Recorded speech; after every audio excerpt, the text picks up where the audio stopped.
Welcome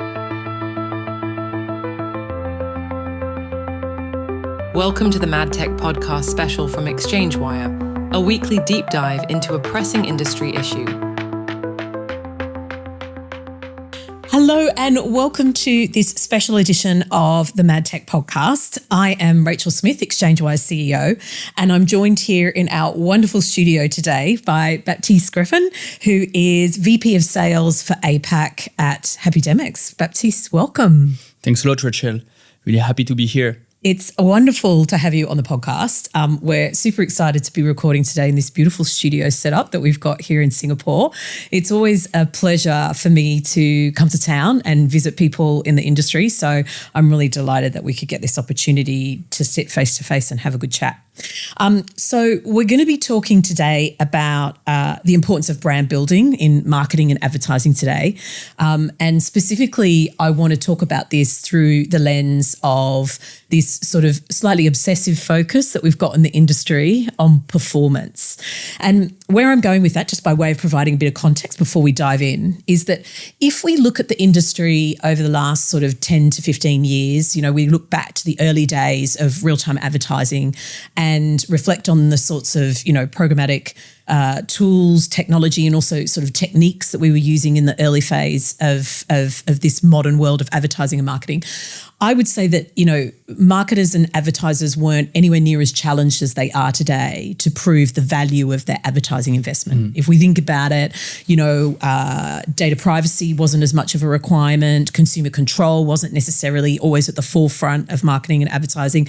And the other really important development that I think we're all dealing with in the industry today is this move away from traditional search to AI search. And in my mind, I think that means that brands and advertisers need to be more focused on building a brand and more focused on proving the value of that investment. And that's what I'm hoping we'll be able to get to today, right? For sure. Thanks, Rachel. For sure. Like, first of all, I'm really happy to have you in Singapore, in this great studio, as you mentioned. So happy also to discuss brand measurement. Really happy to have this deep topic. Previously in my life, I was focusing on premium advertising, delivering great for clients. Now I took a step back and I'm seeing the holistic world of how can we provide those great insights. But also today I would like to discuss with you like the great mission, the role I always wanted to have in my life, which is like scaling a business in APAC. Yeah. So Happydemics has 6 months. Actually, last week was the 6 months anniversary. Happy birthday! Thanks a lot. So I will try to provide insight. I know you have a global audience in your podcast. So first on measurement for brand advertiser, from brand agencies and also Adtech, but also like some people that would like to launch their business in APAC, scale like. I hope it would be super insightful for them. 100%. And I've got a few questions for us to dive into there. Let me just start, though, by providing a little bit more detail about Happydemics for any of our listeners and our viewers that don't know Happydemics. And let me give it a go and you can let me know if I get it right or not. And we'll get into this in a bit more detail. But my understanding is Happydemics is an Adtech analytics platform, SaaS focused. Yes. The whole point of the platform is to be able to prove the value of advertising investments, so measuring the effectiveness of ad units. You use consumer surveys on ad units to glean some data and some insights from that. So you show a survey following an ad placement to understand who's viewed that ad and what the outcome might be of that. And you are effectively trying to be able to tell brands whether they're doing a good job at sort of building brand awareness, what the purchase intent might look like, and whether there's any further brand metrics that they can devise from that. Is that sort of broadly where you're coming from? Yeah, I'm sure in the podcast we will cover some of those points, but yes, like perfect. From, again, more than 30 KPIs on all the brand funnel. Yep. So from like funnel overview to like purchase intent, intention, message relevance, creative effectiveness, to all of that. And we gave an amazing tool in the hand of our client, again, agency, advertiser, Adtech, to extract those insights via benchmark, via recommendation, powered by AI, or powered by our data. Like, yeah, you get it right. great. And so it's really interesting as well that your client base is kind of across the piece in advertising. So in the Adtech marketplace as well. So I want to dive into that in a bit more detail in a minute too. But let's roll back to some of the things that you mentioned earlier on, which is, what has it been like to build a business out here in APAC? So let's start with how long you've been in APAC and also how long Happydemics has been in the market as well. It has been amazing. So for me, it has been 10 years I have been in APAC, 3 years in Australia, and in the last 7 years in Singapore, where I had a regional role for Southeast Asia, usually the way to go. And then after APAC, so in my last role before Happydemics, I was in charge of key markets such as Hong Kong, Australia, and Singapore, which make me ready for the role of Happydemics to scale for APAC. Yeah. When it comes now to Happydemics, we have been running campaign in APAC from HQ, which is important, from our headquarters in Europe over the last couple of years. Okay, but on the ground, I was saying it was 6 months anniversary. So I started the business on to link the two together. It's quite, I like the story. I have known Tarek, our CEO, for the last 10 years. And a year ago, I reconnected with him. It was just after they got funded 14 million euros. And I will tell you what we are doing with this funding later in the podcast. We reconnected. It was the planets were aligned, as I like to say. And I had the opportunity to scale the business, to launch the business. And we started in September 2025. So 6 months ago. Fantastic. So still kind of early days for Happydemics. Early days, but like you said, you've got quite a lot of experience here in the APAC region.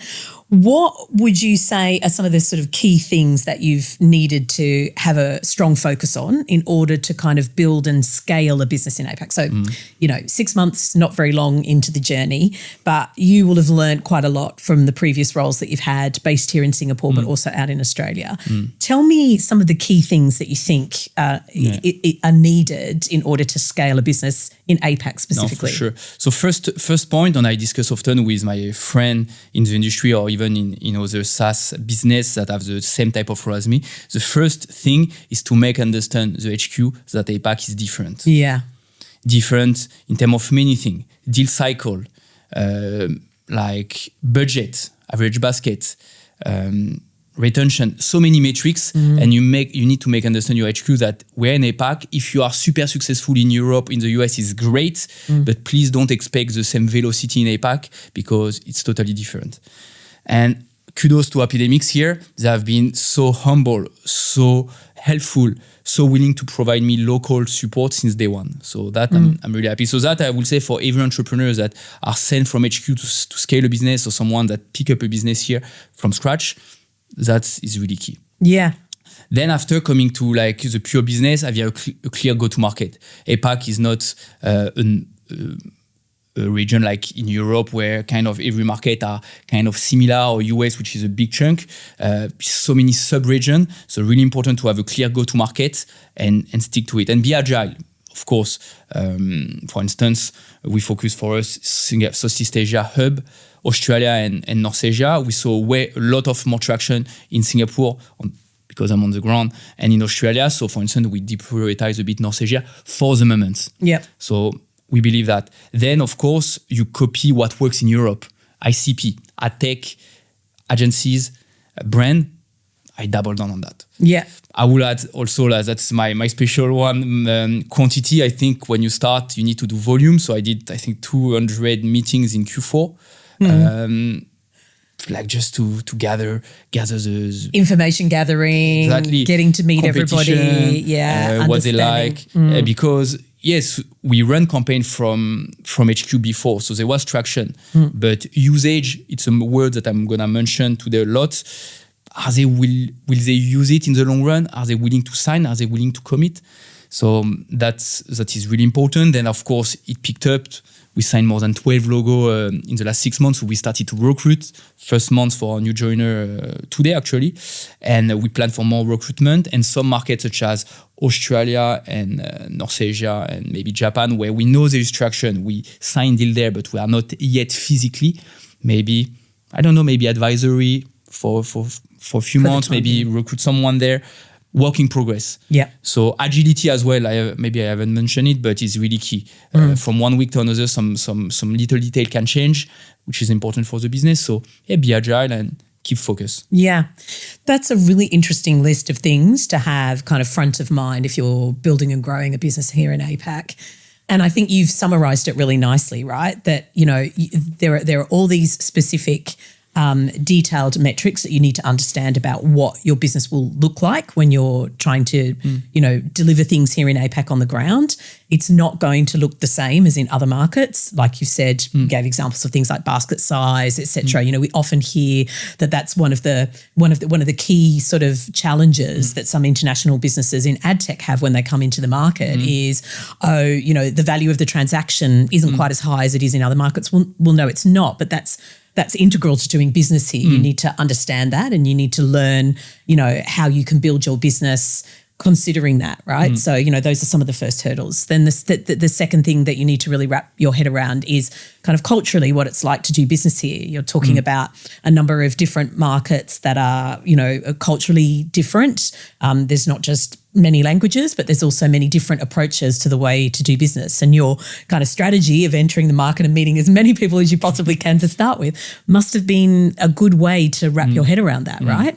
Yeah, definitely. And also when you say culturally, it's really, really interesting. When you take Japan, Australia, Singapore, the work style is different. Yeah. In their DNA, they don't approach work in the same manner. Like Singapore, it's well known for working non-stop. Yeah. When Australia can be a bit more laid back. Yep. Japan is a mix of both.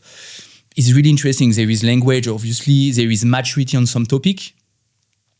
And I will come to that later, but which is interesting is when you provide something super easy, super with a UX, with an interface super simple, and brand lift is a measurement is something worldwide. Yeah. It works. It works even in Thailand, in Indonesia. So that has been a big surprise. But yeah, you need to focus. Yeah. You need to focus, and the economics is different. When you are not too many people on the ground at the start, when you scale, you can't focus on too small deal. So some market will be prioritized versus others. That's why when we say about Singapore, for an example, we either focus on the big corporation or regional hub. Yeah. That from Singapore operate in APAC or Southeast Asia to have scale. Yep. So yeah, that's that's a really interesting strategy in and of itself. The other thing that I think you've hit on there, which we often talk about when we're having discussions with people in different markets, we get the pleasure of speaking to people across the globe in advertising and marketing and ExchangeWire, is how important it is to understand relationships because and what relationship building looks like in different regions. Because if we boil it down, despite the fact that we're in a technology-based industry, actually business still comes down to having a relationship with people. And what does that look like in APAC versus other markets? I'm just interested in your point of view there, because my own experience is that relationships are just as important in this region as everywhere else. And there is a different cadence to them, a different timing to them, depending on where you are. In Japan, where ExchangeWire's had the privilege of building out a successful business there for a number of years now, it's been very much a matter of longevity. People in the market want to understand that you're serious, your investment there is serious, you're willing to put grow roots there. So you're willing to hire some people there for the long term. And that's really different to, say, other perhaps faster moving, maybe even less sort of culturally traditional markets like Australia, where maybe things are a little more, you characterize the Australians as being laid back. That's certainly true. I'm going to take that as in a positive way. Yes. Yep. We were talking before the podcast about the holistic approach, work-life balance and things like. It's a big thing, right? It's a big thing. It's a big feature of Australian culture. But then having said that, I think there's also in Australia this acceptance that you will do business and you'll be quite fast with it. Like, so you're constantly thinking about where the next opportunity is. You want to meet people immediately. You want to get the measure of them and you want to be able to achieve things quickly.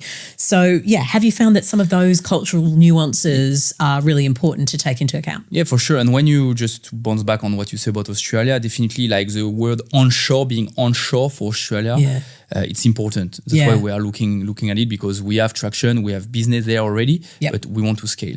Now, coming back to what you say about relationship, I will link it to trust. You exactly mentioned it. Here, it's a small market as well. People think as Singapore, maybe for your global audience that are in the US, in Europe, they say, Singapore. But Singapore, it's a small city. Yes, it's a hub. Yes, there is 6 million people, but actually when you are in the CBD, you bump into the same people all the time. Yeah. So it's really, really a small market.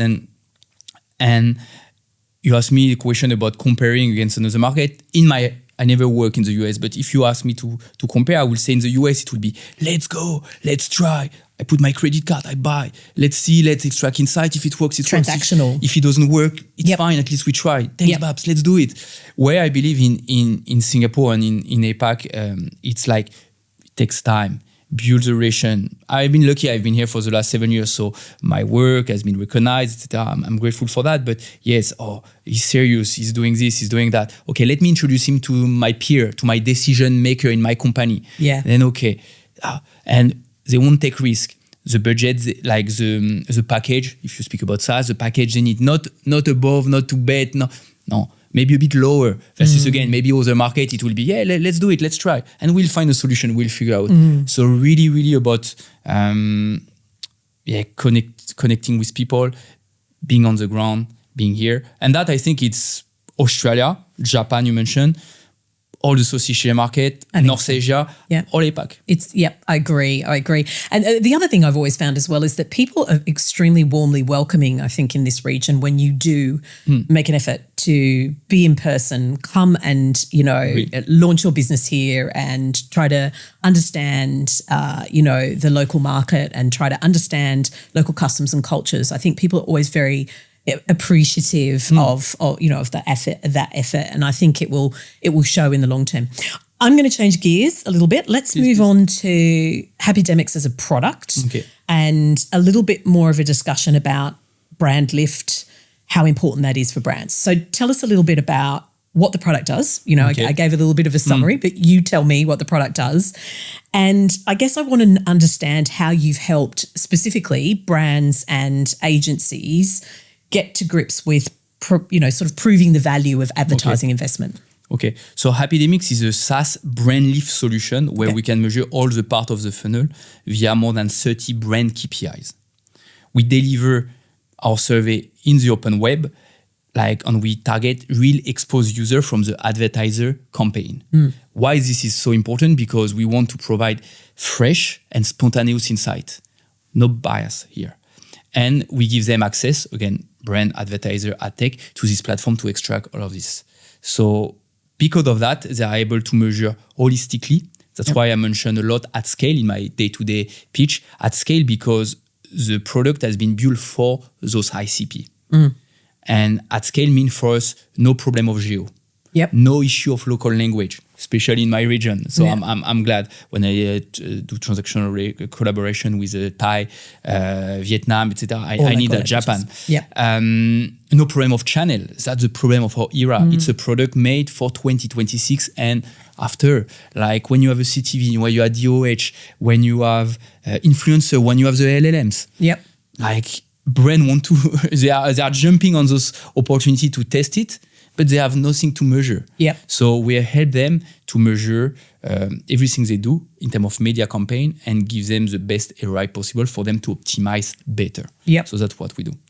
Now to your second point, how we help agency and brand, definitely I feel, my point of view, they have been navigated blind for years. I'm often reading the classic of marketing book from early 2000 or even David Ogilvy from the 50s, 60s.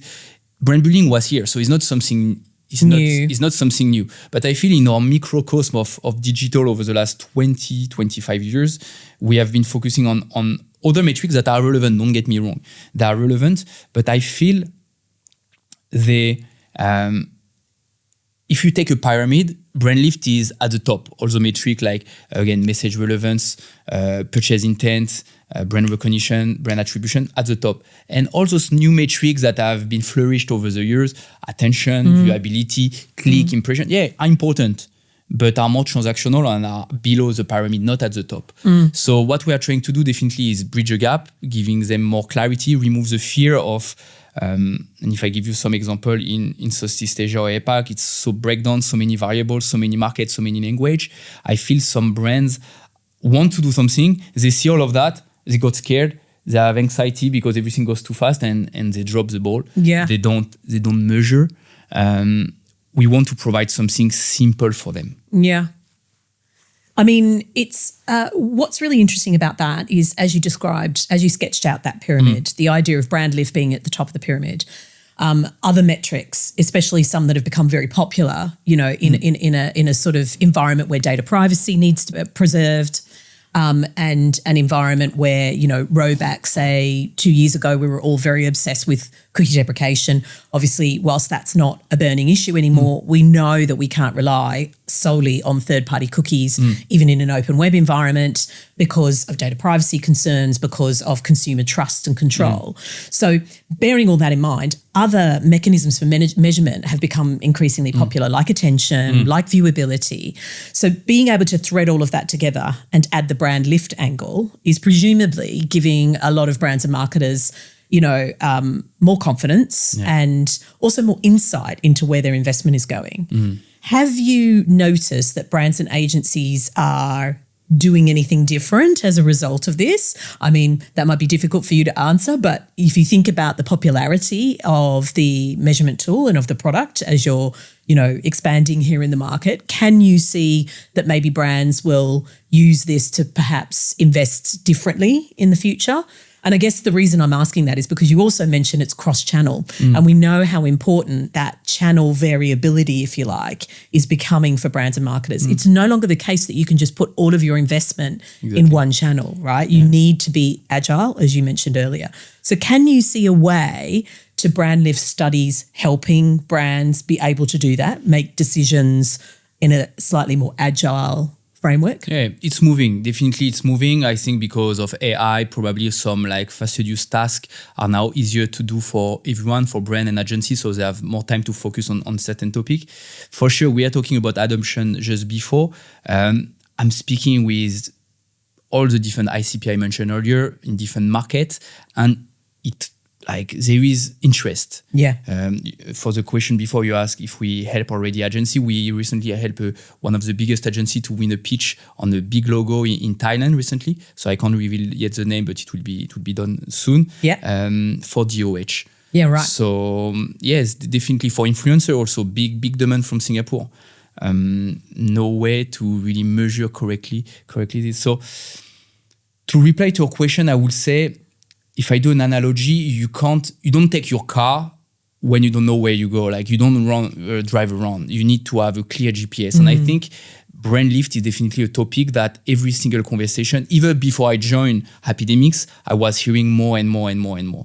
Actually, I was a client of Happydemics in my previous life. Yeah. So that's the perfect transition, right? It's a perfect transition. So I would say it's the biggest and just a matter of time that brand lift holistically, I'm not speaking about Happydemics here, become more and more a key topic. Yeah. And back to maybe when it was more traditional channel, yep. TV, radio, print, etc. But I hope this time we don't make it too complex. When you read some marketing book, there is some it's really lot complex, lot of complexity. And again, I was mentioning anxiety in just previously, is definitely what we want to remove at Happydemics and what the industry should remove.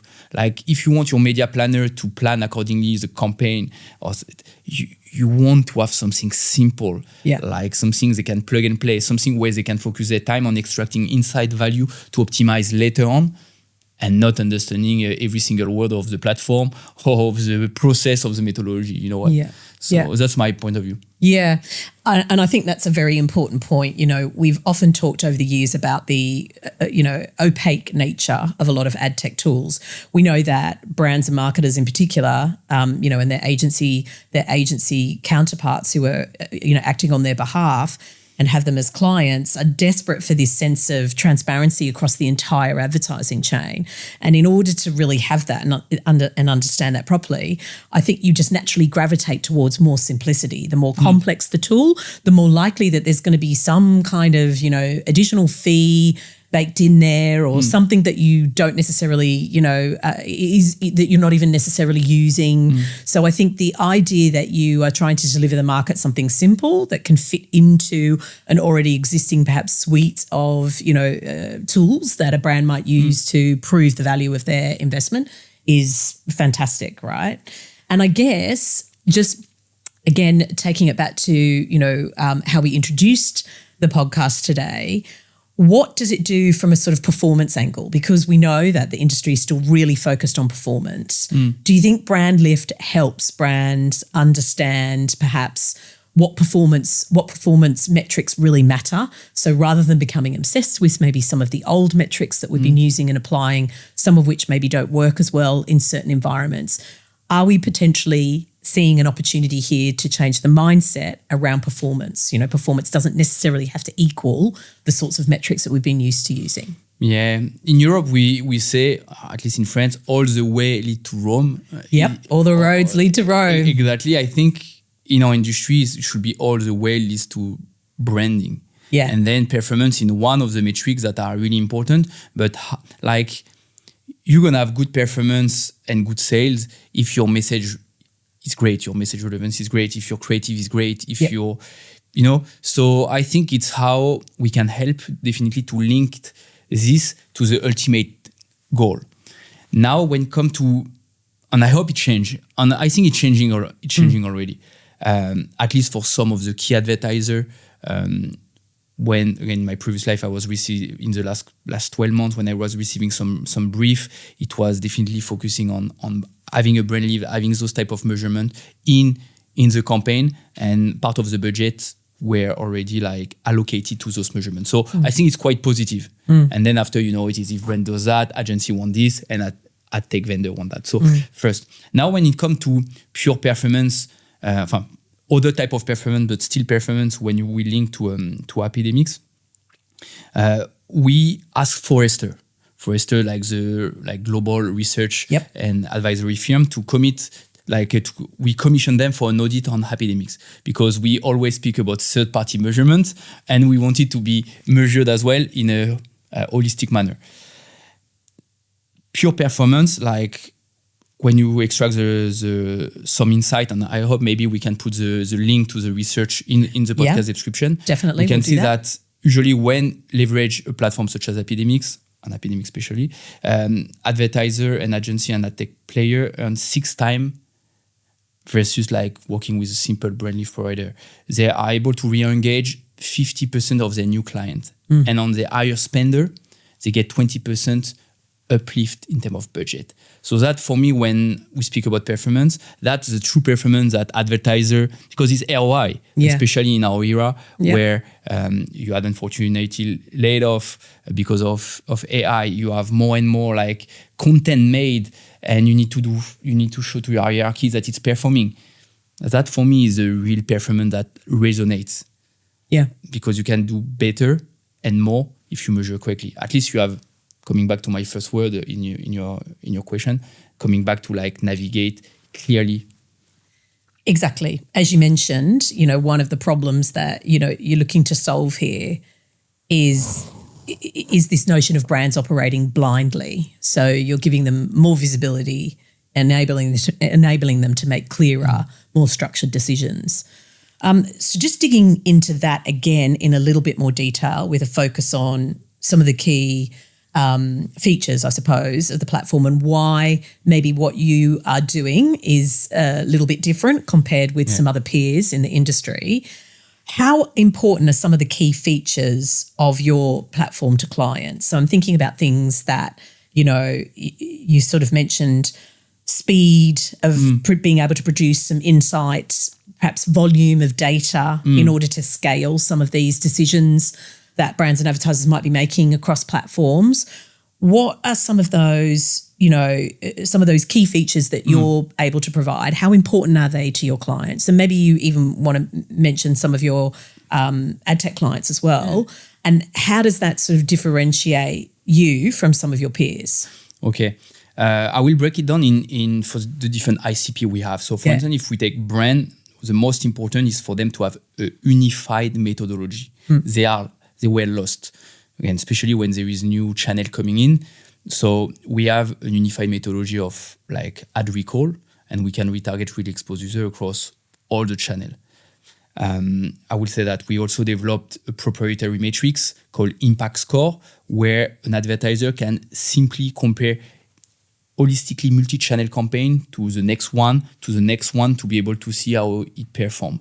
So here we hope the industry also is moving to having some metrics to be able to facilitate life of advertiser. When it comes to agency, I will say in the buzzy ecosystem of media agency, what they want to do is efficiency. And the fact that you can set up your branding study in less than 4 minutes with Happydemics and get like the automated report auto-generated with AI recommendation, AI summary, 24 hours when your campaign ends, that has been a game changer from what we are hearing. And because of their feedback consistently, them sharing, and with our approach to always try to make the best tool possible, we are releasing 2 new features, which is like predict. You get insight and forecast before even the campaign starts, and in flight for agency again in this busy world to have already like some tool to optimize during the campaign. Yeah. So that I will say for agencies. And the last one I will pick up, for instance, Stack Adapt, which we signed. Kudos to the team. They supported me even actually before my official first day here. Oh, so I really, amazing. Really appreciate. And we are helping them to scale their dOOH business. Okay. And when you take the dOOH channel or even OOH, vendors are doing amazing things. Yeah. Amazing things, really beautiful. Sometimes it like magnified a place, like to see a nice ad like that. But they had absolutely nothing to measure it. Yeah. Absolutely nothing. And we are coming with a nice tool with the right methodology of retargeting really exposed users that walk close to a screen or a billboard, and we're able to measure that. So that, for instance, one of the methodology for Adtech vendors. That's super powerful, right? I think in our 2026 predictions podcast that we had late 2025, we were each of us in the team were talking about what we're expecting to see in 2026 and what looks exciting. And, digital out of home was one of the most mentioned areas of excitement and development. Because if you think about it, again, if we row back to some of the things that we introduced at the start of the podcast, which is the world of advertising and marketing is becoming more complex as the years tick by because consumer behaviour has changed so much. I mean, even compared with 2 years ago, let alone 10 or 15 years ago at the early inception of Adtech and some of the marketing tech tools that we use. And so for anyone that's trying to provide any value in that advertising chain, it has to be about how products are discoverable and where consumers are. And we know that you can't just rely on open web advertising anymore. That was super powerful 10 years ago, less so now because people are spending more time in other environments. And even in the digital environments that we're operating in, we're just we're moving around in them and we're discovering and buying products in such a different way to the way that we were 2 years ago. And interestingly, I think that's really kind of resulted in this resurgence of some of these, one could argue, old-fashioned channels like out of home in a more digital context, right? And this is a region as well here in APAC where digital out of home and out of home in general is super popular, really interesting and widely, broadly used. And, you mentioned, Baptiste, when we were chatting before the podcast that you are shortly about to go on a lovely holiday to Thailand. And when you were chatting about that, I was thinking about how different traveling in Southeast Asia is to other regions and how much more I notice, obviously because I work in the industry, but how much more I notice out of home advertising. It's the way you move around in these cities and these landscapes. You just you are often on mopeds or motorbikes or on foot or, not in traditional vehicles necessarily.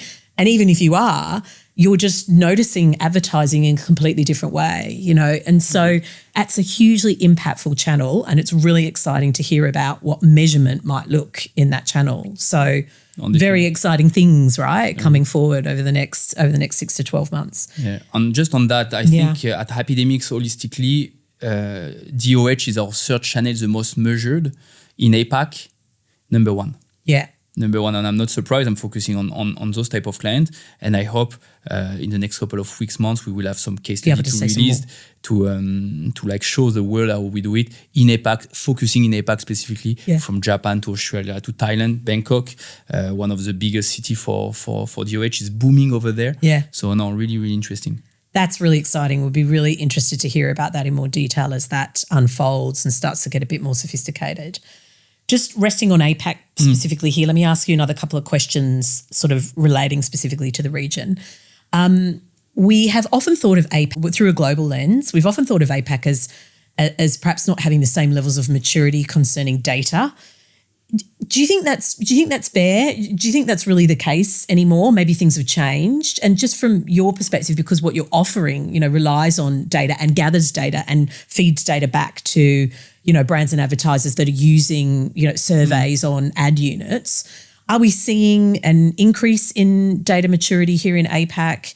Is it something that even affects you as you're trying to, gather clients on your platform? What's your view on data maturity in APAC? Yeah, I think in APAC it closed the gap. I think in Europe there are some complex law, such as the GDPR, and so the industry need to step up to find a way to continue to do business, to not have some business dying because they couldn't target anymore correctly, etc. I think in APAC we have less those type of law.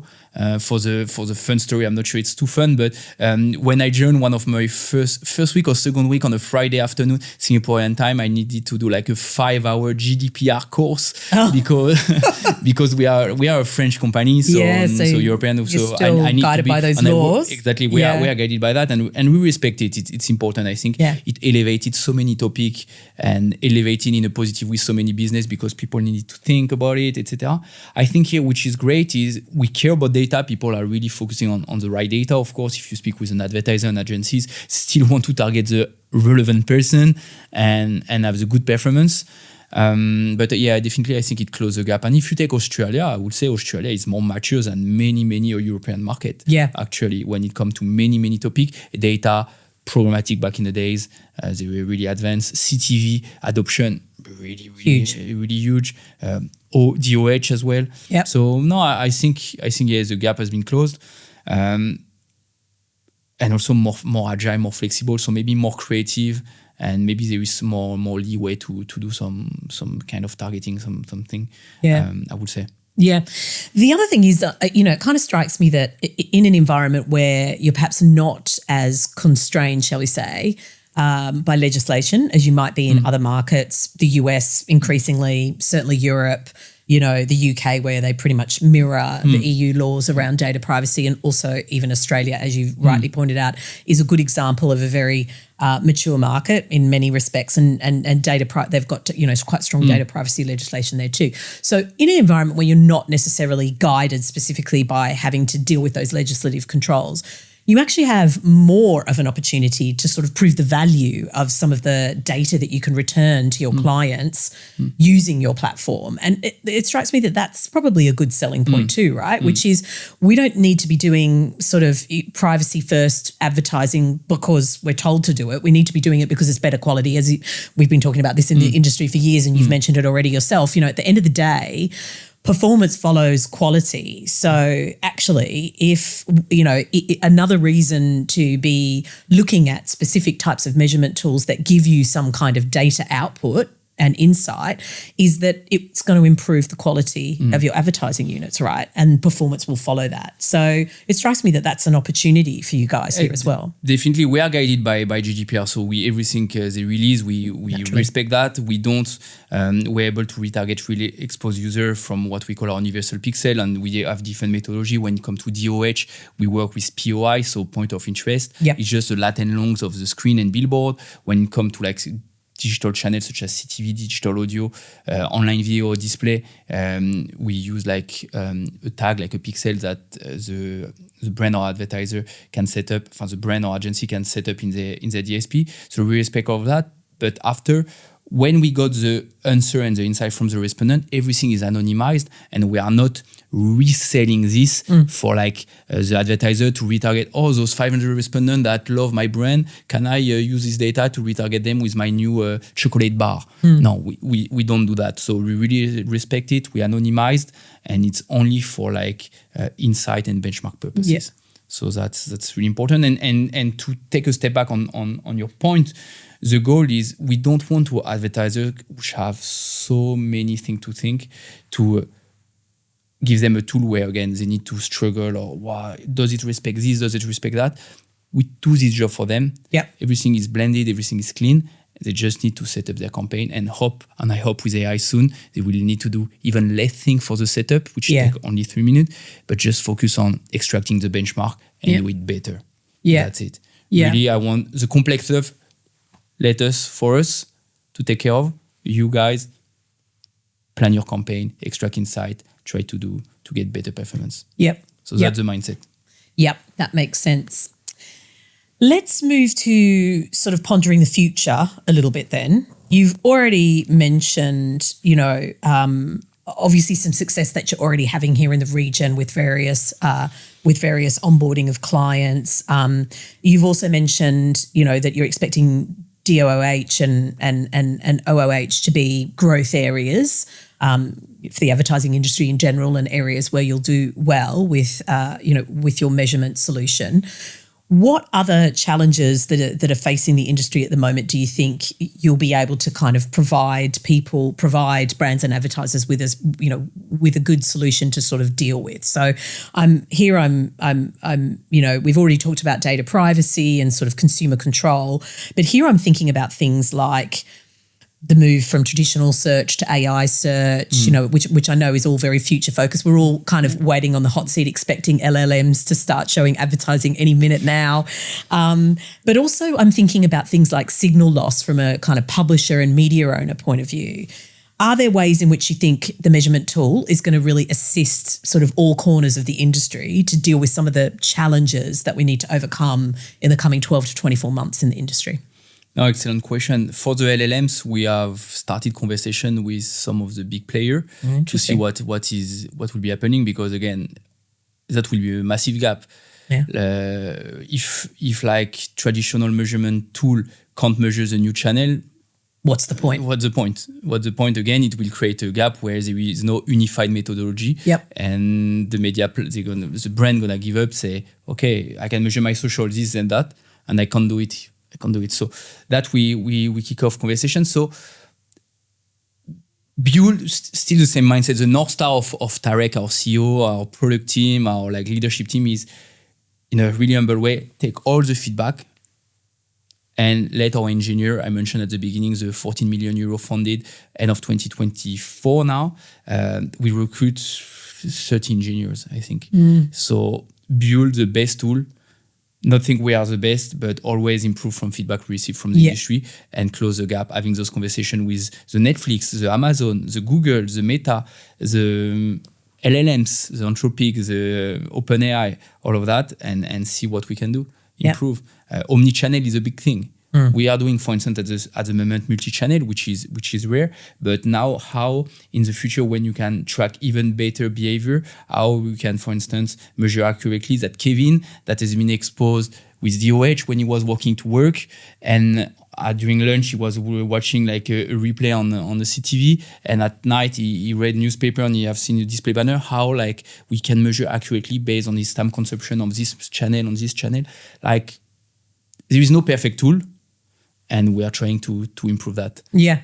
And having the best interface, etc. But I would say that's the main challenge, unified methodology. Yeah.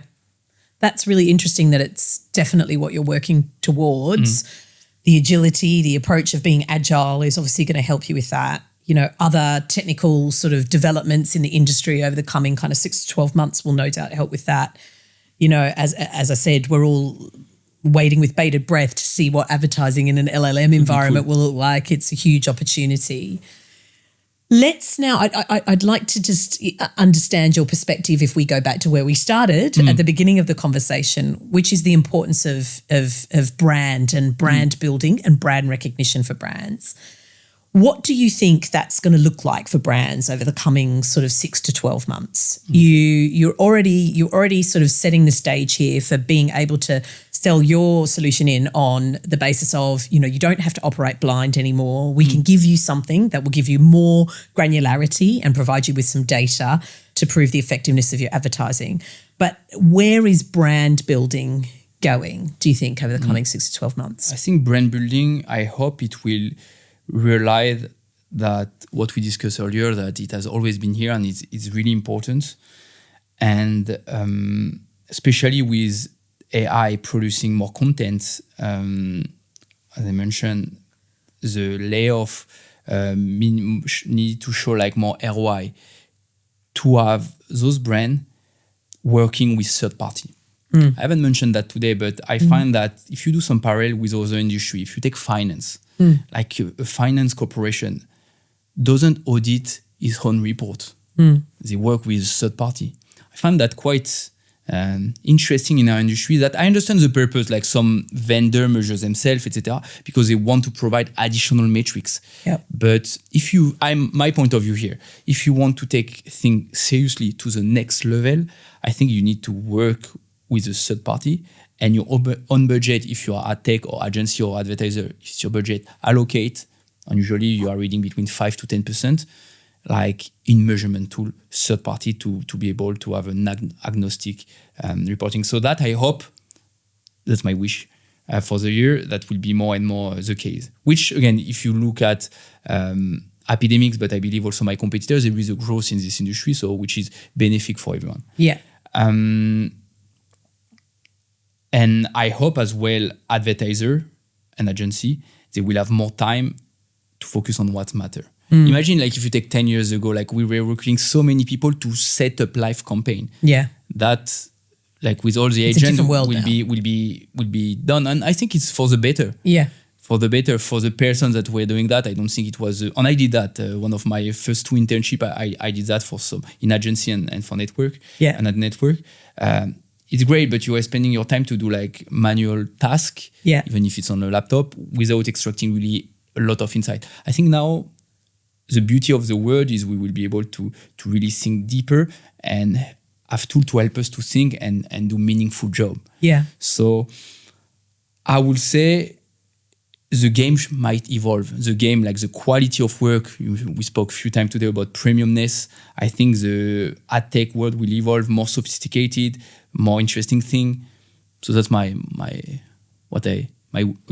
hope, my wish. I don't know, but I think it will be interesting. Yeah, I think that's so interesting, because we've always in the ad tech industry had to consistently remind ourselves that what is at the basis of everything that we do is the consumer, the advertising that they're consuming. And if the ambition has often been to produce better quality advertising, and we get a little lost along the way, for various reasons. Sometimes the complexity of the tech tools that we're using and the manpower that it's taken in previous years to kind of stitch all of that together. Sometimes we get lost in the profitability of sort of cheap, low-value advertising. But I think we are definitely gravitating towards becoming a more grown-up, sophisticated, immature industry where we're coming right back to that purpose again, which is if we are creating good quality advertising, everything follows from that, right? Brands do well, agencies do well, publishers do well, and media owners do well, tech providers do well, and consumers will notice the difference. That's at least what you hope, right? Definitely. But I think with AI and overproducing, because that will be the game, producing great content will be important, but without measuring it, without navigating with a clear path, you might like not see what works, what doesn't work. So that's why measurement will be key. Doing better ROI in terms of content creation, in terms of number of campaign. That's also one of the challenges we didn't mention today. One campaign ends for agencies to start. They haven't had the time to review the performance or extract the brand metrics or even sometimes like the simple performance to plan another one, and 2 are already live. So it's great. AI will facilitate that, but review it, take the time to plan, and you need tool to be as fast as your day-to-day life. If you work with the partners that take 8 weeks to give you some result because they are panel-based or for other methodologies that are really like a bit more not fitting the 2026 era and above, it won't fit. So I really believe that fast and efficiency will be also keywords for 2026. 100%. There isn't really anything that we can do in the advertising industry these days that can tolerate, too much sort of long form, slow execution. It's all got to be faster. And I like the idea that you've injected into that what should be at the heart of that is about gleaning and extracting the insights. It's not necessarily about doing things faster so that you can create a greater volume. It's actually about doing things faster so that you can be more efficient with your time spent on the things that matter, which is the insights, right? Driving and using those for, for better quality advertising and for achieving better outcomes.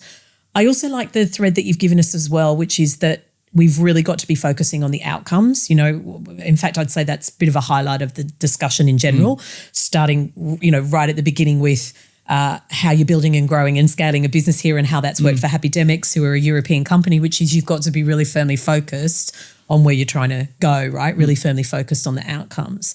And that's what the advertising value chain needs to look like these days, is really outcomes focused. And what is the outcome? Is it the number of meetings? Is it the number of briefs? Is it the number of clients? It can be really easy to speak with 50 wrong clients. Wrong client meaning like they are not ready for this tool or they don't have the budget enough. And yes, I've been successful. I have eaten my performance. Remember the pyramid? That are little metrics that I can put on the pyramid. But the most ultimate goal at the top, that was key, which is like make revenue to be able to recruit people and scale. Did I achieve that? Yes or no?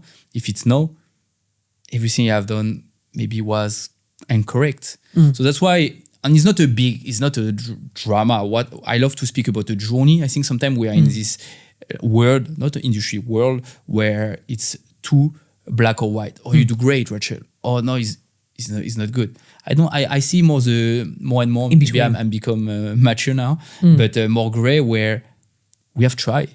I was saying before I joined Happydemics, but while I was leveraging Happydemics, I was saying to a client that I onboarded for 18 months, I was saying, it's fine, let's test, let's measure. If it's great, we keep it for next campaign and we make it better. If it doesn't work, we change. So I don't want to necessarily as well to be in the business of campaign to campaign, as I was for the last 12 years, where it's like, it's a fight for every single campaign. And then you pray that it's gonna work to show your advertiser, oh, hey, look, we are great. No, let's build something meaningful. Let's build a partnership over time. That's why we are SaaS as well. And measure the efficiency. You will do great stuff. You will do things a bit less good, but at least you have tried. At least you know. And knowing is the most important. I try to apply that every single day in my work philosophy as well. And finger crossed. So far, so good. So far, so good. You're absolutely right. Just one final question I want to ask you as well is that, again, rowing back sort of 2 to 3 years, totally obsessed with cookie deprecation and how that was going to completely change the advertising industry. We're not in that world anymore, but yet we're still faced with things that are completely changing the advertising industry. And that entire time we've talked about the importance of measurement and how there isn't really much point to the advertising that we're doing unless we can prove that we've been able to measure something from it. Do you feel that we've actually really made some strides in the world of measurement? I mean, both being involved with Happydemics now, but just in general, if we think about how the industry has progressed over the last few years. Yeah, I think. Are we starting to get to a place where we can actually say it is possible to properly measure the impact of this advertising and to properly measure the effort that we've put into that? Yeah, I think so. And I think so many other companies focusing on specific metrics that, again, you don't put at the top of the pyramid, but they are important. They are like, some maybe milestone to see if your campaign works. If you speak, for instance, about attention. Yep. I think so. So first of all, more and more Adtech are built around those measurement and metrics, so make me really happy. Second, now when you see tools online where you can build a website with 3 prompts, I believe that in our Adtech, that sometimes we say Adtech, but it's kind of the traditional media world. Sometimes we magnify it with tech, but sometimes I don't feel we are not a fintech, we are not a health tech. So I'm sure with the technologies that are available right now in the market, with AI, etc., we can definitely close the gap. And Happydemics is one of the examples. I'm sure there are other examples. I want to be optimistic, and I think right now we can measure pretty much everything and provide great tool to advertiser. Fantastic. For them to make, let's say, nothing is perfect, so I won't say they can bulletproof and have 100% certainty of things they will do, but at least they can, I think, over 95% of certainty they will do the right thing, put their money in the right channel, they can optimize the right creative. So I believe so. Yeah. I believe so. Yeah. Fantastic. Baptiste, it's been a real pleasure having a chat with you today. All things brand building, talking about performance and talking about the importance of measurement. I feel like we could have gone on for a lot longer.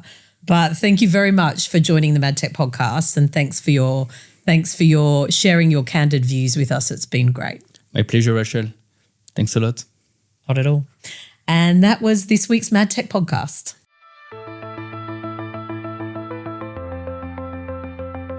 Thanks for tuning in to this Adtech podcast special. We'll be back to discuss another hot industry topic soon.